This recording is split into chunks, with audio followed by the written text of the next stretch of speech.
Bonjour à toutes et tous. Merci beaucoup de participer et d'être là avec ces cafés Info Pro qui réunissent toujours beaucoup de monde. Alors là, pour l'instant, on est un peu moins d'une centaine. On sera un peu plus peut-être tout à l'heure.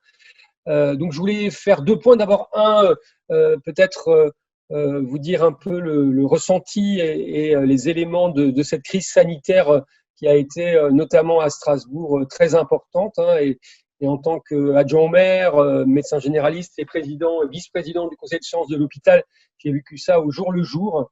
Et fin mars, on a vraiment failli être englouti par une vague.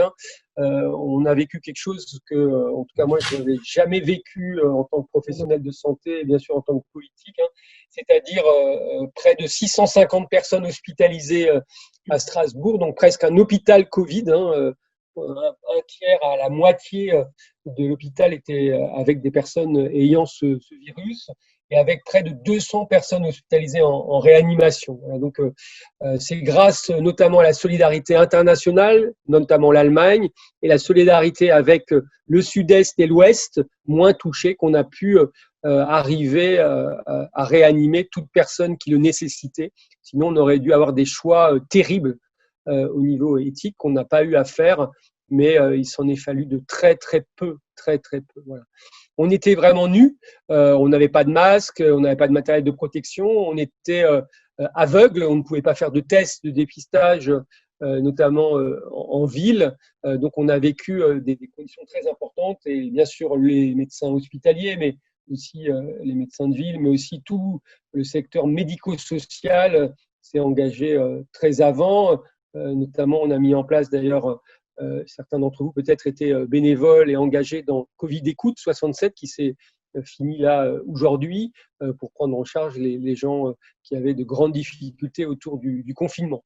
Voilà, donc aujourd'hui, on n'est plus dans cette réalité-là, même s'il reste encore plusieurs centaines de personnes hospitalisées dans le Bas-Rhin, à peu près une quarantaine à l'hôpital, dans les secteurs conventionnels, et à peu près 17 personnes en réanimation. Donc vous voyez que les choses vont objectivement mieux à l'hôpital. Et enfin, on est moins nu, puisqu'on a des moyens de se prévenir, notamment pour les professionnels sanitaires, mais aussi médico-sociaux. Vous savez que les EHPAD et les structures accueillant des personnes handicapées ont été très touchées. Et on a les possibilités de tester l'ensemble des personnes qui ont des symptômes. Et c'est là où on a des indicateurs qui aujourd'hui sont très rassurants, puisqu'il reste des contaminations, mais très peu, à peine une dizaine par jour dans le département, ce qui est vraiment très peu à l'échelle de notre département, avec donc une prévalence très faible, on dit à peu près 7 pour 100 000, et on fait beaucoup de tests, mais les tests sont très faiblement positifs, très rarement positifs, puisque le taux de positivité est inférieur à 2%, ce qui veut dire que 98% des tests qu'on réalise sont négatifs. D'ailleurs, parler aussi de la jeunesse et faire la transition avec le sujet d'aujourd'hui. Vous savez qu'on a beaucoup parlé de ce match de foot organisé par donc deux quartiers et 300 à 400 jeunes qui étaient présents ensemble, ce qui bien sûr les mettait en danger, en risque de transmission. Heureusement, à ce jour, il n'y a eu aucune transmission lors de ce match de foot. Pourquoi? Parce que le virus est très peu présent et puis c'est un virus qui aime l'intérieur. Ça ne veut pas dire qu'on ne peut pas se contaminer à l'extérieur, mais les risques de contamination à l'extérieur sont très faibles. C'est bien à l'intérieur des maisons, des familles. On a dû renvoyer des gens ayant le virus sans masque. Je n'ai jamais pu prescrire pendant l'épidémie des masques, même à des malades porteurs du Covid, alors qu'on savait l'importance en termes de transmission, bien qu'on nous ait dit que ce masque n'avait bien sûr pas d'utilité. C'est faux. On sait qu'en médecine, les maladies qui se transmettent par les gouttelettes bénéficient très fortement, bien sûr, des masques. Voilà, donc aujourd'hui, les choses sont stabilisées. L'hôpital n'est plus en tension, les hôpitaux ne sont plus en tension, très peu de nouveaux cas aujourd'hui, mais surveillés au jour le jour. On a une capacité donc, de tests très importante, mais aussi de retour, et donc on a ces éléments au jour le jour. Donc aujourd'hui, la situation sanitaire est stabilisée. Alors rebond, pas rebond, en tout cas là pas dans les mois qui viennent, puisque on a des indicateurs qui sont encore plus faibles que ce qu'on pensait. Donc, bien sûr, tenir les mesures barrières, ça veut dire la distance physique, pas sociale. C'est vrai que ce terme a été terrible, vous en parlerez peut-être tout à l'heure, hein, distance physique, et puis un masque quand on ne peut pas justement être dans cette distanciation physique, préserver les personnes âgées qui sont très touchées par la mortalité, la létalité du virus, et puis les personnes malades chroniques ou obèses. Voilà. Donc voilà mon introduction sur le sanitaire, un petit mot mais vraiment très très court sur la question là que vous allez aborder. Il est certain que le confinement a eu des effets sur les liens entre les adolescents, leurs familles, les professionnels. Beaucoup de structures ont fermé. J'ai tenu, et Delphine Rideau et les médecins et les professionnels de la maison des ados ont bien sûr suivi très rapidement ces consignes, de rester toujours en lien. Donc on a toujours été en lien avec vous, avec les adolescents et leurs parents, avec une activité, même si elle a été réduite, bien sûr par les moyens virtuels, comme aujourd'hui par exemple, par ces moyens-là, ou par téléphone, par texto, par mail, par les réseaux sociaux. Ça me semble quelque chose de très important. Parce que voilà, il y a eu vraiment des bouleversements dans les familles. Alors quelquefois, je pense que vous allez en parler, ça a plutôt arrangé des ados qui étaient plutôt dans une sorte de bulle comme ça et qui les mettaient pas en difficulté, notamment par rapport à l'école, qui quelquefois peut être une source d'angoisse et de conflit. Quelquefois, ça a été difficile parce que des jeunes avaient des relations complexes avec leurs parents, et là, on était dans une situation qui augmentait les difficultés. On voit aussi, et je vais vraiment finir sur ça, on voit aussi, et quel que soit d'ailleurs l'âge des populations, des gens qui ont du mal à se déconfiner.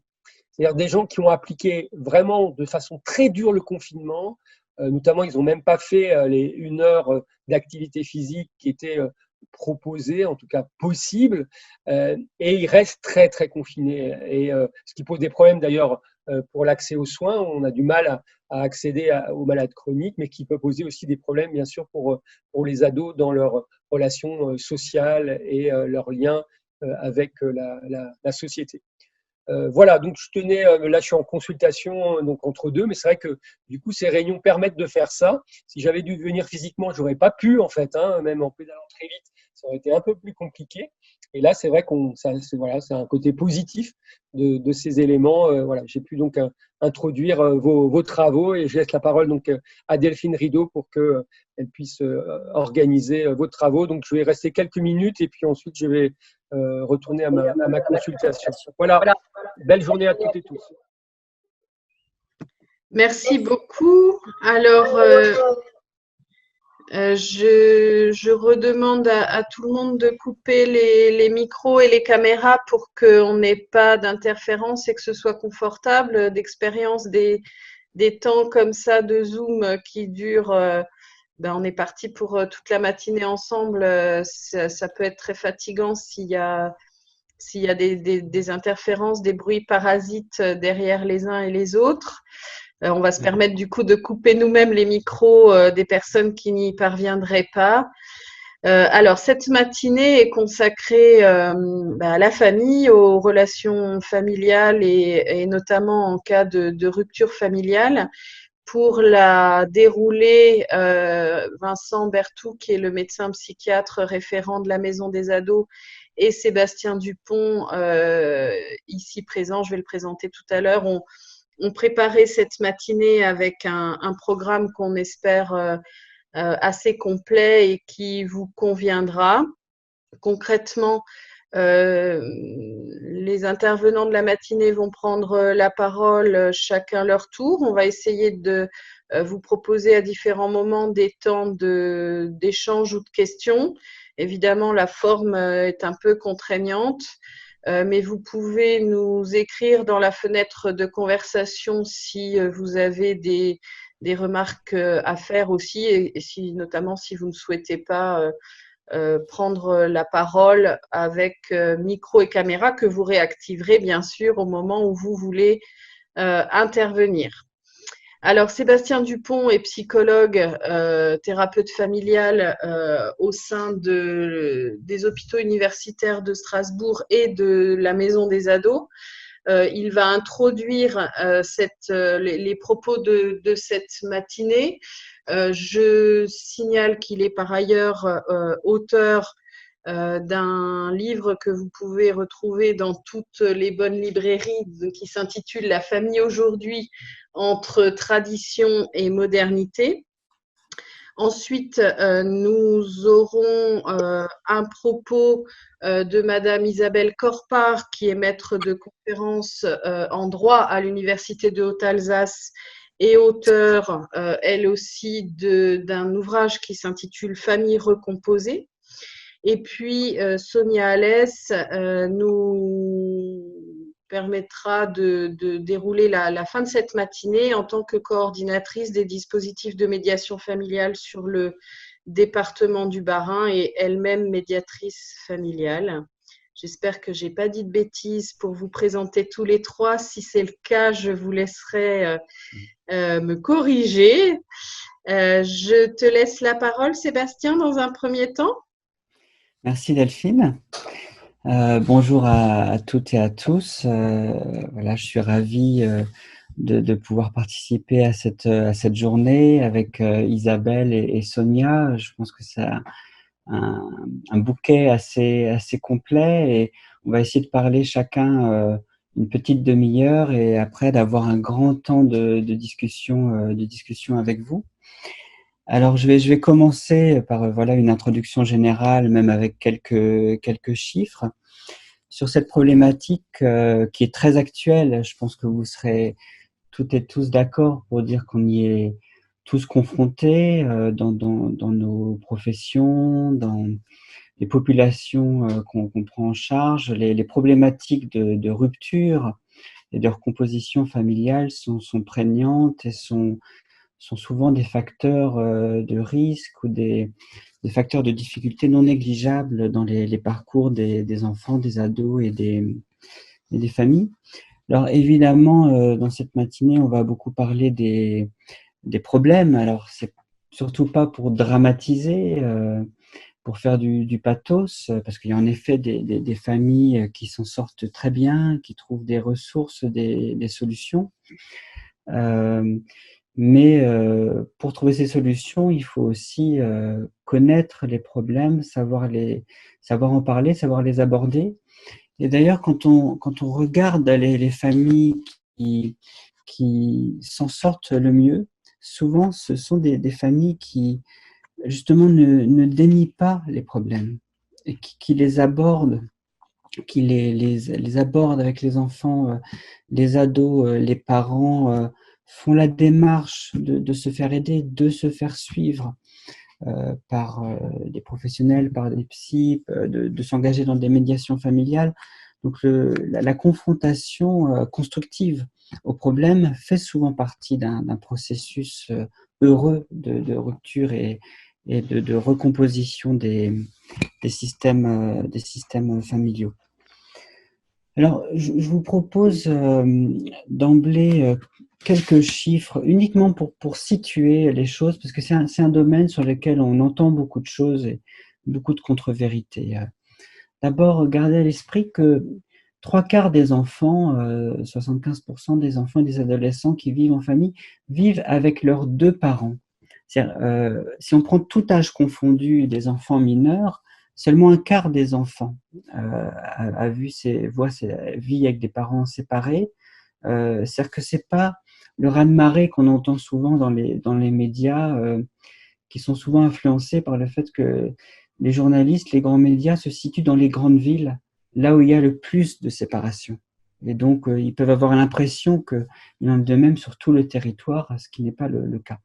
Ce qui fait que il faut garder à l'esprit que pour certains enfants et adolescents séparés, ils restent partie d'une minorité d'enfants et d'adolescents, ce qui n'est pas rien.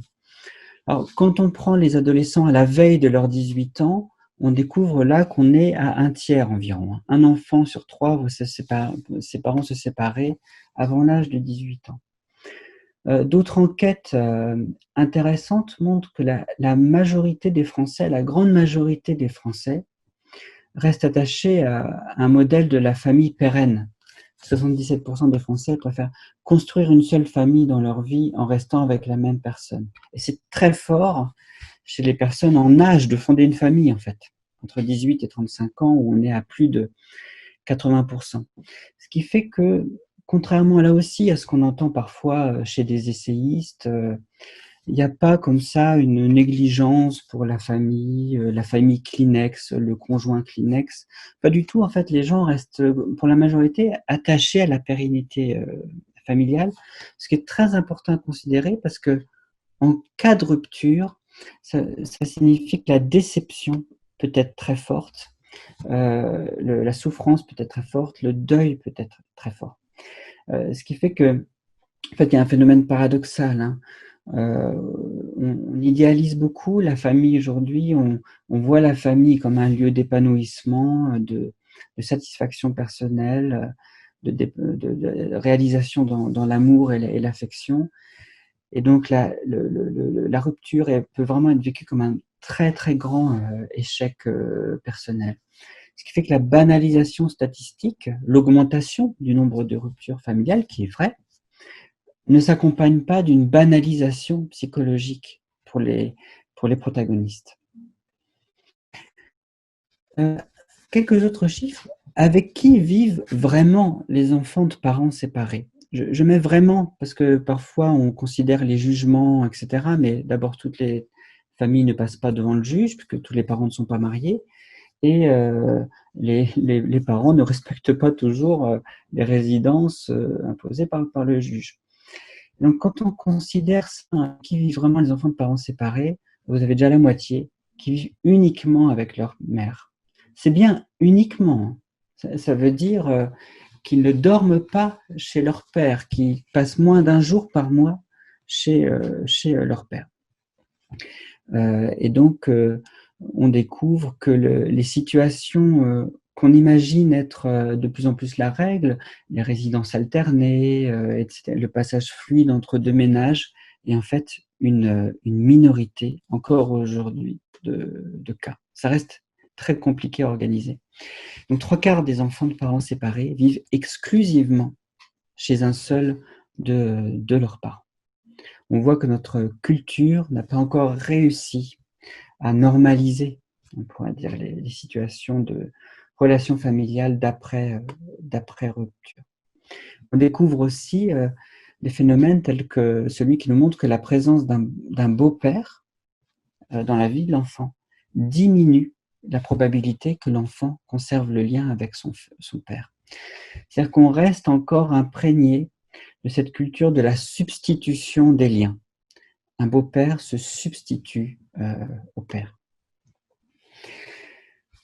Donc c'est l'un des plus grands risques en fait des ruptures parentales, c'est la succession par domino des ruptures de liens et notamment d'un lien parent-enfant et bien sûr du lien père-enfant. Rappelons cette statistique encore récente, 40% des enfants de parents séparés ne voient leur père que rarement ou jamais. Plus l'enfant est jeune au moment de la séparation, plus le risque de perte du lien avec le père est grand. Donc, il faut être d'autant plus vigilant que l'enfant est jeune au moment de la séparation. Et il y a, un peu comme dans tous les domaines, une inégalité sociale, une accentuation sociale. Si on prend les jeunes majeurs dont les parents sont séparés, ceux dont le père est ouvrier ou employé qualifié sont 46%, 1 sur 2 en fait, à ne le voir jamais. Rupture de lien complète. Alors que ce chiffre tombe à 13% quand même, presque 1 sur 6, pour ceux dont le père est cadre. Donc on imagine bien, pour ceux qui sont enfants d'ouvriers ou d'employés non qualifiés, c'est-à-dire qui partent déjà défavorisés dans l'existence, combien d'avoir perdu le lien, 50% d'entre eux avec leur père, est une vulnérabilité supplémentaire et concrètement une perte de ressources financières supplémentaires. Et ces phénomènes de répétition entre générations. Statistiquement, un père qui a perdu le lien avec son propre père a un risque plus élevé de perdre le lien avec son enfant en cas de rupture conjugale. En fait, là, je ne l'ai pas indiqué, mais selon les études statistiques factorielles, le fait que le père ait toujours des liens avec son propre père est le facteur le plus prégnant, le plus explicatif de la rupture du lien père-enfant après séparation. Un autre phénomène frappant, une fois devenus adultes, les enfants de parents séparés fréquentent moins leurs deux parents en moyenne que ceux dont les parents sont restés ensemble. Fréquentent moins leurs deux parents, y compris celui avec qui ils ont vécu le plus après la séparation, donc souvent la mère. Comme s'il y avait des pertes cumulatives, on dirait en approche thérapie familiale une égalisation des déloyautés. Puisque j'ai été déloyale avec papa, je vais aussi m'éloigner de maman pour égaliser la déloyauté. Et bien sûr, le délitement du lien à un parent s'étend en général à toute la branche familiale concernée, donc par exemple à toute la branche familiale paternelle, et donc on a de plus en plus ces procès intentés par les grands-parents pour restaurer un droit de visite et même d'hébergement avec leurs petits-enfants. Isabelle Corpard nous en parlera tout à l'heure. Donc là, je vous ai mis une image de trame. Voilà, ça c'est un raisonnement très systémique, un raisonnement d'approche familiale, systémique. C'est que les liens ne sont jamais indépendants les uns des autres. Et comme me disait ma grand-mère, qui m'a tricoté jusqu'à il y a peu, dès qu'une maille est défaite, il faut vite la réparer, sinon bientôt c'est tout le pull qui va se défaire. On en parlera beaucoup tout à l'heure. La rupture du dialogue entre les deux parents ne peut pas être sans incidence sur les autres liens. Et donc, on verra que l'une des priorités, c'est souvent de restaurer un lien minimum, de dialogue cordial minimum entre les parents pour que les autres liens en soient affectés le moins possible. Quelques problématiques psycho-affectives. D'abord, rappeler ce fait illustré par de très nombreuses études. Ce n'est pas tant la séparation qui est dommageable à l'enfant ou à l'adolescent, mais les conflits entre les parents, les conflits chroniques et intenses. Ce qui explique le fait que des enfants dont les parents restent ensemble n'arrivent jamais à se séparer, on souffre énormément parce que les parents sont toujours en conflit, et que, inversement, des enfants dont les parents sont séparés continuent de souffrir énormément, voire même plus qu'avant la séparation, parce que les conflits entre leurs parents restent très forts et voire deviennent de plus en plus forts. Donc ce sont ces conflits qui ont un impact très grand sur la sécurité psycho-affective de l'enfant. Donc la séparation n'est pas une solution en soi. Si c'est séparé pour ensuite rentrer dans une guerre de tranchées infinie, c'est ça qui va faire le plus de mal à l'enfant. Donc en effet, assister à des conflits parentaux intenses, en fait, on dirait en psychologie, affecte l'attachement de l'enfant, la sécurité de l'attachement, parce que ça suscite chez lui de la peur pour son parent, pour chaque parent, et de la peur de son parent.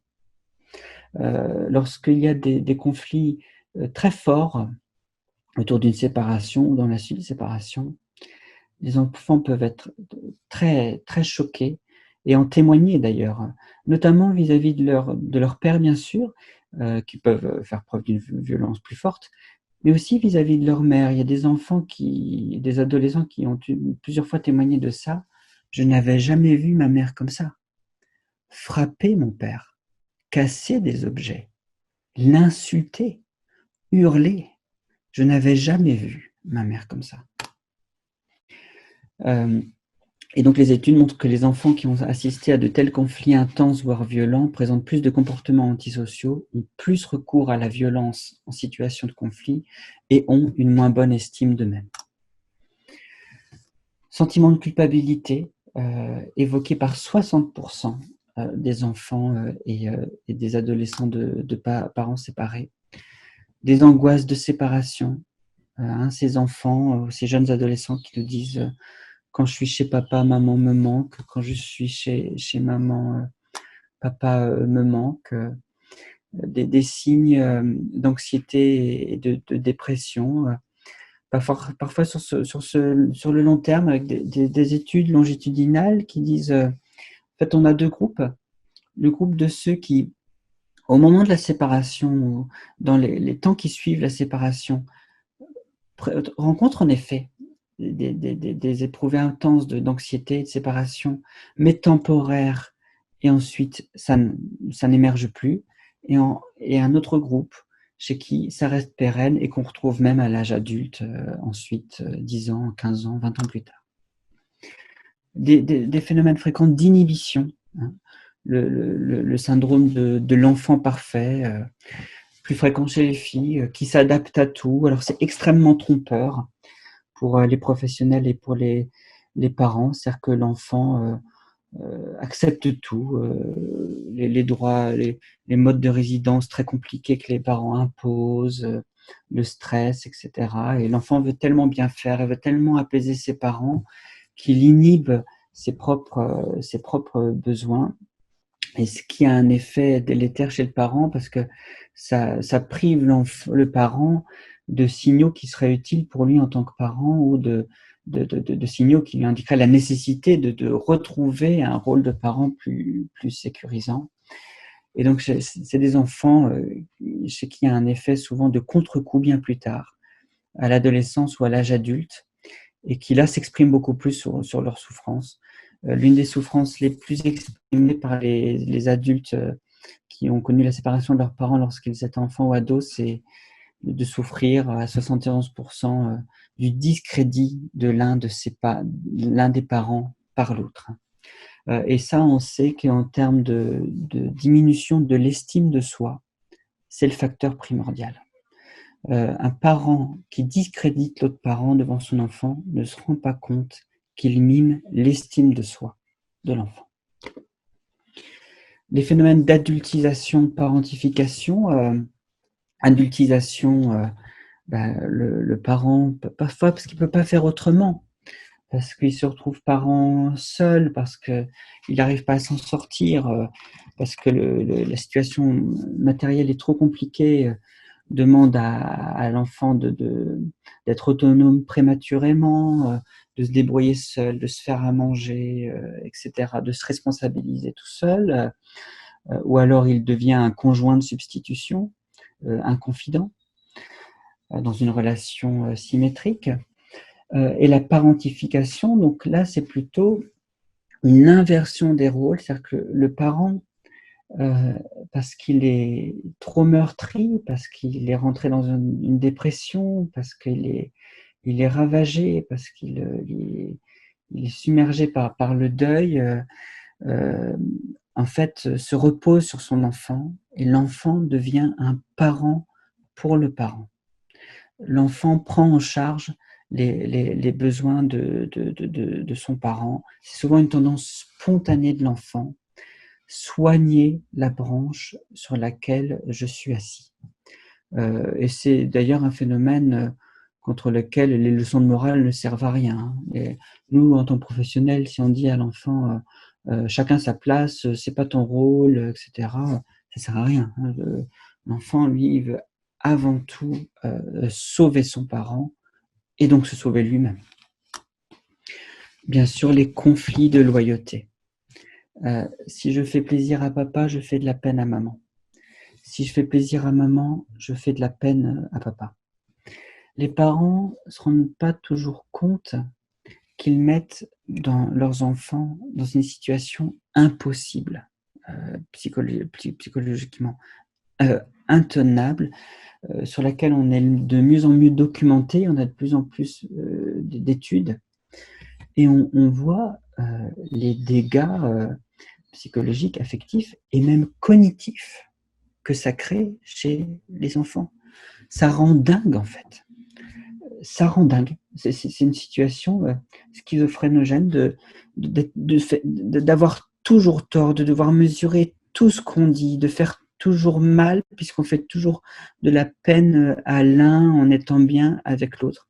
Ça rend fou et ça explique d'ailleurs que certains enfants se sauvent de cette situation de double contrainte, d'injonction paradoxale, en rompant les liens avec l'un des parents, mais pas parce que, comme l'autre parent le croit ou les professionnels le croient, parce qu'il n'aimait pas son autre parent.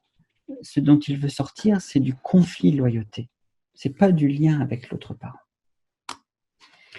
Et le phénomène de la coupure émotionnelle, là aussi très trompeur, c'est-à-dire quand le lien est trop difficile avec l'un des parents, quand on ne trouve pas d'équilibre, quand je vois trop peu souvent mon père, quand je ne sais pas à quelle fréquence je vais le voir, est-ce que je vais vraiment le voir ce week-end ou pas, dans quel état il sera, etc., que ça crée tellement de problèmes, etc., une réaction psychologique normale, spontanée, c'est l'anesthésie émotionnelle.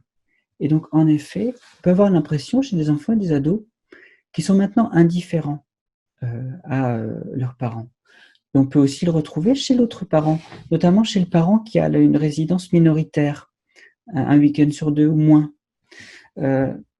Rupture émotionnelle, indifférence apparente. Y compris par exemple chez des pères qui autrefois étaient des pères poules. Mais c'est tellement douloureux de plus voir son enfant tous les jours. C'est tellement douloureux de plus être dans sa vie, de plus être le père qu'on voudrait être, qu'un mécanisme de défense, c'est la coupure émotionnelle, qui est très trompeur parce qu'elle est souvent proportionnelle à l'intensité du lien et à combien le lien était important pour moi. Et cette indifférence donc, est à considérer avec beaucoup de prudence. Et bien sûr, il peut y avoir des conséquences secondaires psychologiques chez l'enfant. S'il y a une rupture de lien, cette rupture en elle-même entraîne une baisse de l'estime de soi, etc. Mon père, ma mère ne m'aimait pas assez pour rester en lien avec moi, etc., etc. Et donc des conséquences sur la vie affective adulte, des adultes qui ne veulent plus s'engager, qui ont du mal à s'engager dans des relations affectives, des relations conjugales, étant donné ce qu'ils ont connu, ou alors inversement d'ailleurs, formation réactionnelle des adultes, enfants de parents séparés, qui veulent très vite, très tôt fonder un foyer, qui mettent beaucoup de pression sur la stabilité de leur propre famille. La psychopathologie des parents séparés. Ne pas la négliger parce que souvent, il me semble, encore aujourd'hui, on se centre beaucoup sur les enfants. Alors que dans un premier temps, c'est souvent les parents qui souffrent le plus. J'ai pas ramené les statistiques, mais je sais que chez les femmes séparées, je crois qu'on est à presque 60% d'épisodes dépressifs caractérisés. Donc, fréquence des épisodes dépressifs, des troubles des sommeils et des troubles anxieux pendant la séparation, dans les suites de la séparation. Et donc, un recours possible à des psychotropes vendus dans le commerce, à l'alcool, etc., pour s'apaiser. Il y a des parents qui sont vraiment traumatisés par la séparation, au sens fort, par le fait d'avoir été quittés, par ce qu'ils ont vu, par l'infidélité qu'ils ont découvert, etc. Et ils peuvent avoir vraiment des moments de dépersonnalisation, au sens au sens des troubles post-traumatiques, des moments où ils ne savent plus qui ils sont, quelle heure il est, quel jour on est. Et l'enfant, l'ado, assiste à ça. Ils peuvent avoir des crises d'angoisse, ils peuvent avoir des moments, ils peuvent être tellement anxieux qui sont des moments d'impulsivité. Et ils raptent l'enfant, ils emmènent l'enfant, ils prennent des décisions impulsives. Un phénomène souvent fréquent, c'est que la plupart des parents, quels que soient les discours banalisants qu'ils entendent, culpabilisent du fait de la séparation, mais vis-à-vis de leurs enfants. Cette culpabilité est parfois tellement grande que la seule manière de la gérer est de la projeter sur l'autre parent. Et donc tout est de sa faute, et c'est lui qui a gâché notre vie, et finalement, ça a toujours été un mauvais parent, etc., etc. Ce qui explique ces situations de crameur contre crameur de longue durée. Puis il y a beaucoup de biais cognitifs qui interviennent.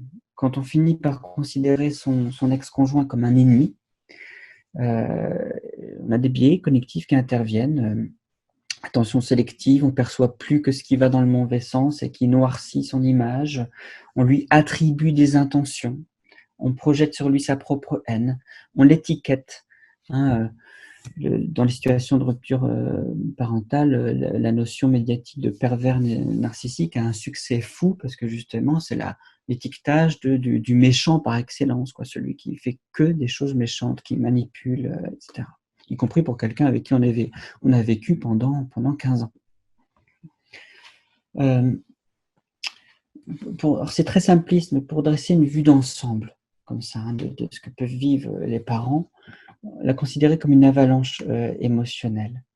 Beaucoup de tristesse, on a parlé avant, deuil, dépression, considérer que c'est un deuil pour le parent. Le deuil de la famille, le deuil du couple, le deuil du conjoint qui peut être et normalement affecté par ce deuil pendant des mois, voire des années.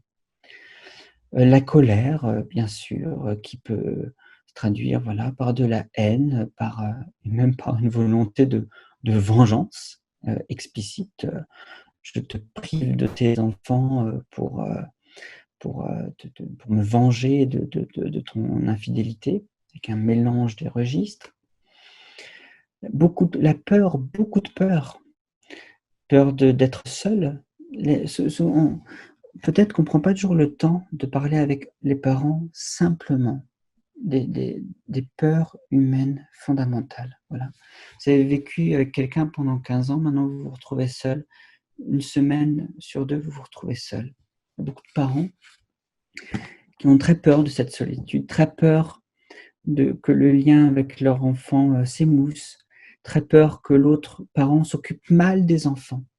Et cette peur, avec toute sa dimension émotionnelle, rend le parent peu rationnel et lui fait avoir des réactions incompréhensibles et pas dignes de son intelligence. Ça n'a rien à voir avec l'intelligence. Il est submergé par cette peur. Il faut d'abord apaiser la peur.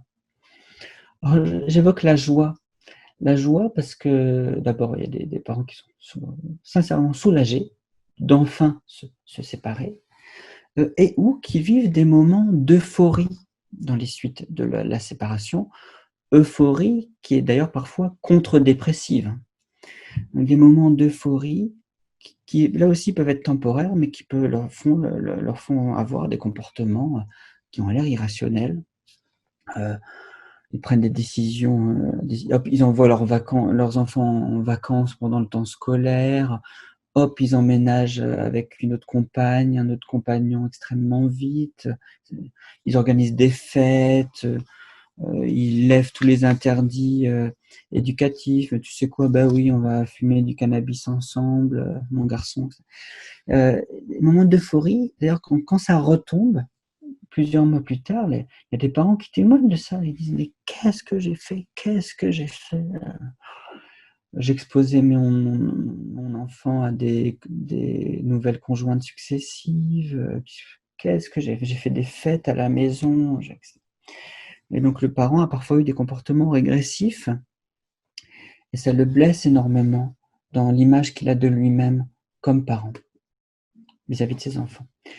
Donc la culpabilité dont j'ai déjà parlé et qui peut avoir tendance à projeter, notamment sur l'autre parent, sur les ex-beaux-parents, etc.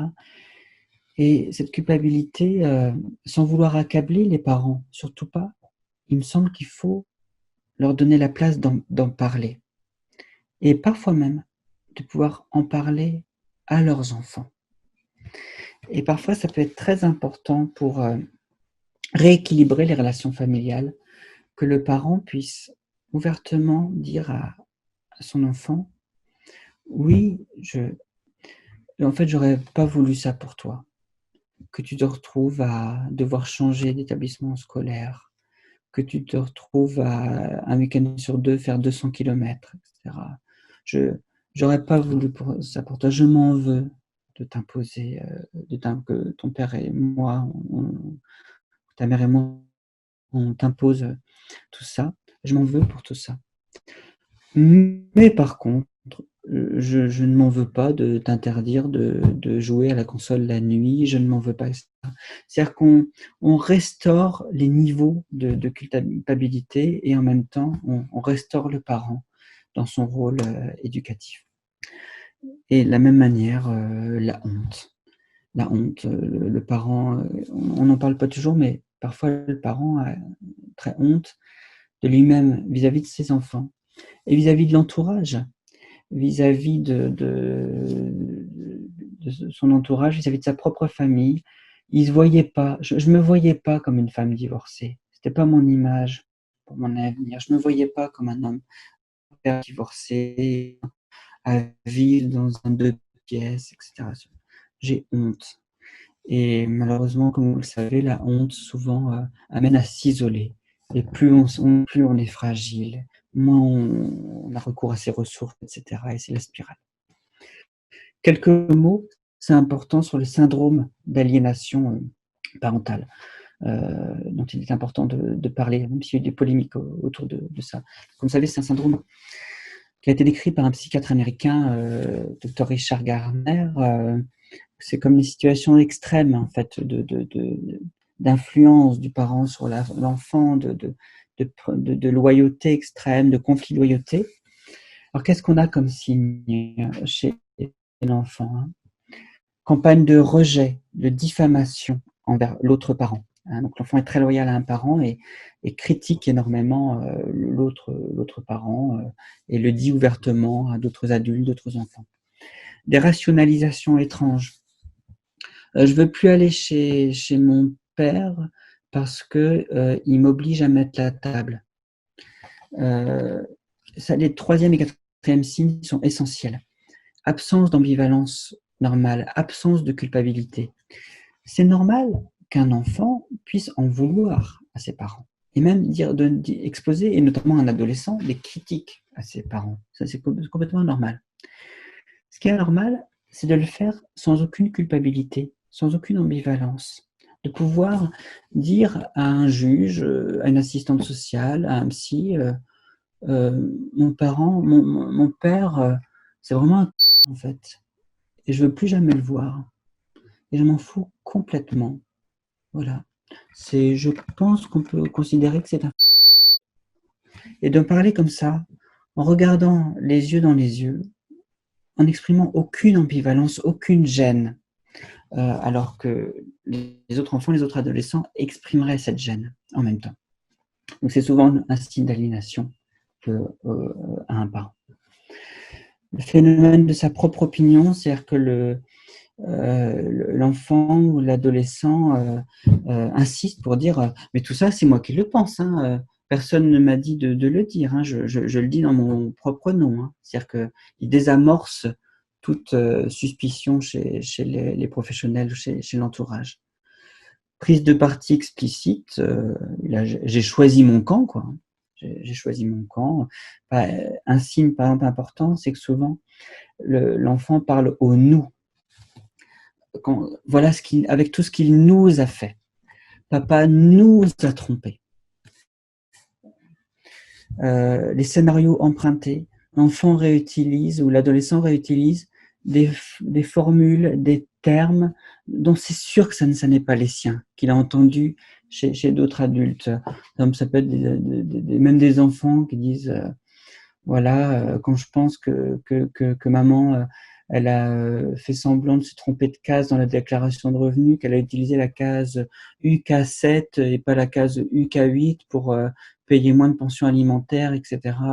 C'est-à-dire qu'il reprend des éléments qu'il a entendus d'un parent. Et l'extension des hostilités à toute la famille et à l'entourage du parent rejeté. C'est-à-dire tout d'un coup, c'est pas seulement la mère qui est nulle, c'est les grands-parents maternels, c'est toute la famille maternelle. Ça devient même parfois complètement globalisant. Ça. La maison de maman est nulle, le papier peint est nul, le village est nul, l'école du village de maman est nulle. Tout est nul du côté de chez maman et tout est génial du côté de chez papa. 3 niveaux de gravité, simplement pour dire que c'est pas voilà, un phénomène en tout ou rien. Niveau léger, qui en fait est un niveau qu'on peut retrouver, c'est important de le dire, dans toutes les situations de rupture parentale et de manière transitoire, le temps que l'enfant retrouve ses marques, qu'on retrouve un équilibre. Donc l'enfant présente seulement quelques symptômes et les temps de résidence chez l'autre parent se passent assez bien et les transitions ne posent pas de soucis importants. Niveau modéré, les symptômes sont nombreux et, signe très important, le transfert d'un parent à l'autre pose beaucoup de difficultés. Mais le calme revient après. D'ailleurs, c'est souvent, ça, les parents parlent beaucoup devant les avocats, les juges, mais il ne faut plus qu'il aille chez son père. Si vous le voyez, dans quel état il se met quand il y va. Et le père dit, mais après, chez moi, il est très bien. Et souvent, c'est vrai. Et niveau sévère, tous les symptômes sont retrouvés et très intenses. Le comportement de l'enfant est tel que les visites sont extrêmement pénibles ou même impossibles. Et dans des cas extrêmes, fausse allégation de maltraitance ou d'abus sexuels, enlèvement d'enfants, réclusion dans un pays étranger, etc. Quelques spécificités de l'adolescence vis-à-vis de la rupture parentale par rapport aux enfants. L'adolescent supporte souvent moins bien les contraintes de la résidence alternée. Donc parfois, même si une résidence alternée a été mise en place avant, elle est parfois remise en question par l'adolescent au collège, au lycée. Ce qui n'a parfois rien à voir avec la qualité des liens. Donc ça rebouleverse le système familial. L'adolescence, ça peut être aussi l'âge où l'enfant prend conscience des enjeux et des éventuelles aliénations dans lesquelles il a été pris avant par l'un des parents. Il peut aussi avoir besoin de se rapprocher du parent de même sexe, de passer plus de temps chez le parent du même sexe à partir de l'adolescence. Il ou elle peut demander à vivre donc davantage ou alors vivre davantage avec le parent avec lequel il a le moins vécu depuis que les parents sont séparés. Voilà, je vais finir, je vais accélérer pour la fin parce que je vois que le temps presse. Une épreuve pour les parents, dissocier les enjeux conjugaux des enjeux parentaux.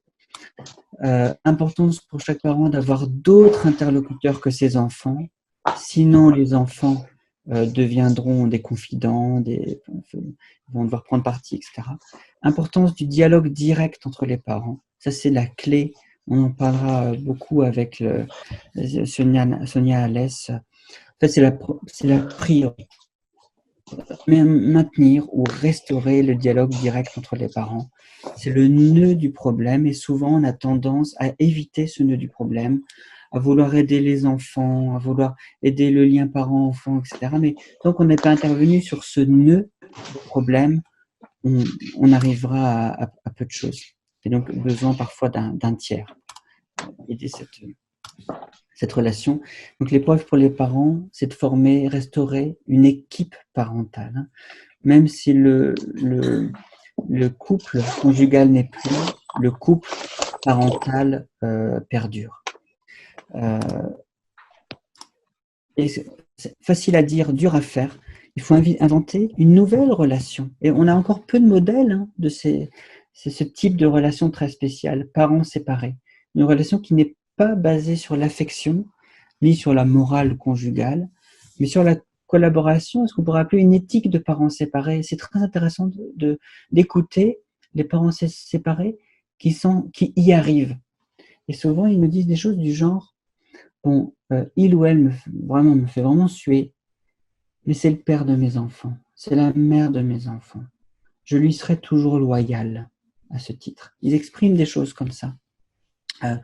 Ou alors, mais ils peuvent dire, par exemple, nous sommes toujours une famille, tous les 4. Toi, moi et les enfants qu'on a eu ensemble. Et à des moments clés de la vie, on se retrouve tous les quatre. C'est-à-dire, au fond, si je peux me permettre une petite parenthèse, c'est des parents qui n'ont pas écouté, ils ont eu raison, les psys qui disaient il ne faut plus que les enfants vous voient ensemble, sinon ça ravive l'illusion, vous allez vous remettre ensemble.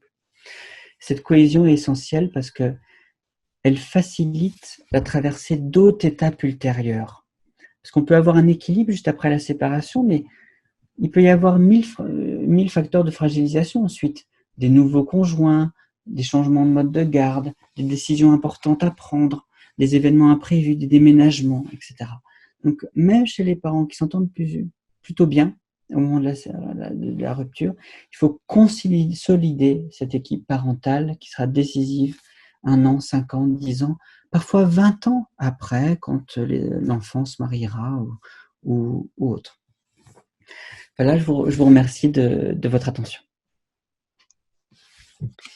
Merci beaucoup, Sébastien. Je vais donner la parole au docteur Vincent Berthoud qui m'a demandé de pouvoir lancer, je pense, une petite séquence de questions et puis ensuite on donnera la parole à Isabelle Corpart. Et Delphine, je me demandais, est-ce que ce serait pas mieux pour que chaque intervenant ait bien son temps de parole, de faire d'abord les 3 interventions et ensuite temps de discussion globale, ou Vincent, si tu es d'accord, je ne sais pas, c'est pour avoir l'ensemble des interventions avant et les 3 aspects juridiques, etc. Alors, Vincent, si tu veux bien 2 minutes, et puis on peut continuer. On fera une pause peut-être quand même entre Madame Corpart et Madame Alès. Oui, c'était juste pour effectivement donner quelques éléments tout à fait de clinicien. Donc, peut-être ça me paraissait bien d'en dire quelque chose maintenant, mais tu as raison, Sébastien. Je vais essayer, je vais pas être trop long pour laisser aussi la place aux autres champs, hein, c'est tout à fait important. Mais comme tu commençais un petit peu autour de cette formulation en parlant de rupture, ça m'a paru vraiment important de souligner qu'il est vraiment important de bien nommer les choses et que de parler de séparation et de parler de rupture, c'est quand même pas du tout la même chose, hein, voire même c'est le cœur du sujet d'aujourd'hui. De pouvoir être dans la séparation, de pouvoir se séparer ou pas, ou de ne pas arriver à se séparer, pour ce qui est des parents, pour ce qui est des enfants avec les parents, etc., de ne pas arriver à se séparer et d'être dans la rupture du fait de cette difficulté de séparation. Et du coup, pour les adolescents dont on s'occupe, c'est tout à fait évidemment un enjeu tout à fait important puisque le processus adolescent est aussi lui-même un processus de séparation. Avec les parents, etc. Donc, c'est vraiment une notion, je dirais, c'est pour ça que je voulais en dire un mot là-dessus, c'est vraiment une notion qui me paraît importante. La séparation, on est du côté du lien, la rupture, on est du côté de la rupture de lien, hein, donc c'est tout à fait important. Deux, trois autres choses aussi qui me paraissaient importantes à souligner, c'était cette question de l'instrumentalisation des enfants. Je pense pas que c'est un mot qu'on a pu entendre, mais c'est vraiment important à pointer et qui est très fréquent pour les enfants en difficulté dans le cadre de ces séparations parentales douloureuses, de se retrouver instrumentalisés par l'un ou l'autre parent. Dans ma pratique, moi, je suis souvent sollicité en tant que psychiatre par ces situations de difficultés parentales et on assiste effectivement à des enfants qui sont en souffrance, souvent de ce fait-là, je trouve. Une compétition entre les parents aussi. C'est une manière un peu de compléter ce que tu disais, hein, je ne cherchais pas à tout prix à ce que tu...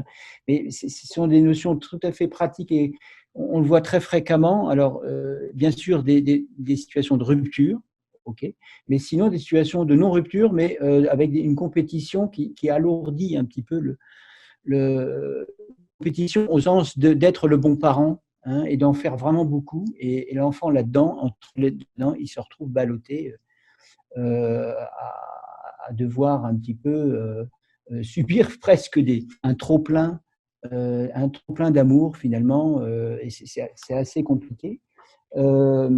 Moi, je trouvais que, je vais m'arrêter là et on continuera à discuter après, je trouvais que quand tu disais, tu as tout à fait raison, qu'il faut amener à pouvoir tout le monde, à ce que tout le monde puisse parler. Mais je vois bien aussi que dans la pratique, il s'agit aussi de dire aux parents, à un moment donné, de faire entendre qu'il faudra qu'ils arrêtent d'être des enfants, finalement, aussi. Hein. Ce sont des parents qui n'arrivent pas à se séparer, finalement, aussi, hein, ou qui n'arrêtent pas de se déchirer, pour les parents qu'on l'on voit, hein, parce qu'il y a aussi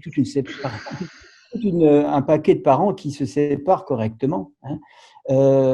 Mais tous ces parents qui n'arrivent pas à se séparer et qui se déchirent constamment, on a l'impression qu'ils sont en perpétuelle séparation. Évidemment, là-dedans, il y a l'enfant déguste, hein. Donc, ils n'en finissent pas de se séparer parce que je pense que la haine, tu en as tout à fait justement parlé, le lien de haine est très tenace, voire même ça tient beaucoup plus que l'amour, quoi. On le sait, c'est la clinique qui nous le dit. Et du coup, c'est vraiment compliqué. Dernière chose aussi, effectivement, comment en tant que psy, on peut garantir un espace qui va permettre effectivement que les choses se travaillent et se disent. Moi, hier, j'ai eu une annulation de rendez-vous pour cet après-midi d'un père qui m'a dit je dois annuler parce que la mère ne veut pas qu'on vous voie, parce que c'est moi qui ai pris contact avec vous. Elle préfère qu'on établisse ensemble une liste de psy et qu'on choisisse ensemble le psy. Voilà. Ce qui est en jeu, c'est que la mère pressent que je suis l'allié du père. Alors, moi, je ne connais pas la situation, hein. Elle me présuppose l'allié du père du fait que c'est le père qui a fait la démarche. Il y a des collègues qui demandent par écrit l'accord de l'autre parent avant de suivre les situations. Moi, je n'ai jamais fait ça, mais on va demander toujours aussi à l'autre parent, est-ce que l'autre parent est au courant et tout ça. Comment garantir cet espace tiers, hein. Voilà, bon, dernière chose, les parents copains, ça arrive aussi très souvent, c'est-à-dire des parents qui ont du mal effectivement à trouver une autre relation. Il s'agit de dire maintenons une relation de parents, mettons un terme à notre relation de couple, d'amour, mais gardons notre relation en tant que couple de parents, je ne sais pas s'il faut appeler le mot en termes de couple, mais de duo à ce moment-là, de duo de parents. Et à la place, certains deviennent copains, et c'est vrai qu'il y a des enfants pour lesquels c'est un peu compliqué, parce que ça leur donne l'occasion un petit peu de continuer à avoir du mal à faire ce deuil. Tu as très bien souligné cette question du deuil, de la famille rêvée d'avant, et les enfants qu'on reçoit, même bien avant, peuvent être en souffrance parce qu'ils n'arrivent pas à faire le deuil de cette idée-là. Bien souvent, cliniquement, de manière très clinique, c'est que c'est une problématique de deuil qu'on retrouvait chez l'un des parents. Quand c'est chez les deux parents, cette question du deuil à se faire, souvent les enfants sont tranquilles avec ça. En tout cas, bien souvent, quand les enfants viennent avec cette idée comme ça de la famille d'avant, avec tout le monde la même maison, etc. C'est souvent l'illustration d'un deuil non fait chez l'un des parents. Voilà. Je m'arrête sur ces considérations cliniques, et puis mais on reprendra ça s'il faut. Merci beaucoup, Vincent.